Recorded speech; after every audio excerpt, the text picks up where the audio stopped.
नमस्ते फ्रेंड, आप सभी का एक बार फिर से वेलकम। और फ्रेंड्स, 5 डे बैंकिंग के बारे में चर्चा चल रही है और जैसा कि 12th बाईपार्टाइट सेटलमेंट में इस बात का इंडिकेशन दिया गया कि गवर्नमेंट के पास प्रपोजल किया है और इसको इम्प्लीमेंट होने के बाद हम इसको लागू करेंगे।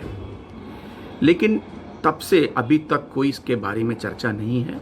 हालांकि अभी आईबॉक ने 5 डे बैंकिंग का एजेंडा लेके स्ट्राइक करने के लिए 24-25 फरवरी को कॉल किया है और इन्हीं सब मुद्दों को लेकर AIBA अभी असमंजस की स्थिति में है और इस बात को अभी अनाउंस नहीं कर पाया है कि उनके एजुकेशन प्रोग्राम कैसे करेंगे और कब डेट के स्ट्राइक के लिए कॉल करेंगे।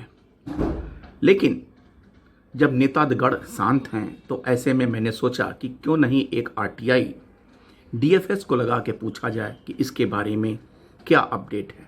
हालांकि सामान्यतः DFS द्वारा रिप्लाई एक स्टीरियोटाइप रिप्लाई होता है कि हमारे पास प्रपोजल आया है, बस, इसके अलावा कोई जवाब नहीं देते हैं।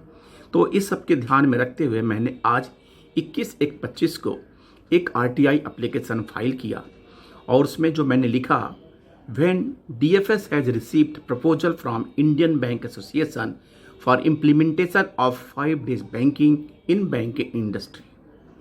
क्योंकि ये तो पता है कि प्रपोजल गया है, लेकिन मैंने इसलिए पूछा कि कम से कम इसके बारे में रिप्लाई आए।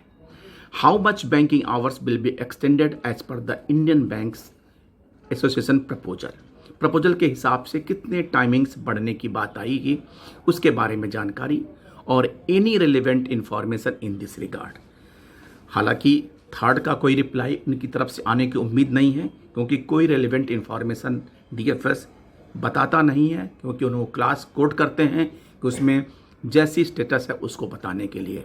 फिर भी कम से कम ये पता लगे कि कब उनके पास ये प्रपोजल पहुंचा है और प्रपोजल में टाइमिंग के बारे में क्या दिया गया है। हालांकि हमारा अपने बैंकर साथियों से भी एक अनुरोध है कि सारे बैंकर्स इसको सोशल मीडिया पे अपनी वॉइस रेज करें ताकि गवर्नमेंट के पास पहुंचे, क्योंकि प्रपोजल गया, प्रपोजल रख दिया गया, उसके बाद कोई कार्रवाई नहीं और इस बारे में कोई आपको जवाब भी नहीं मिलेगा, क्योंकि यूनियन शांत है। और तो जब यूनियन शांत है तो DFS या वित्त मंत्री को क्या पड़ी है इस बारे में आवाज़ उठाने की। हालांकि ये भी तक नहीं पता है कि RBI द्वारा इस पर भी क्या एक्शन लिया गया। खैर, थैंक यू फ्रेंड्स, नमस्ते।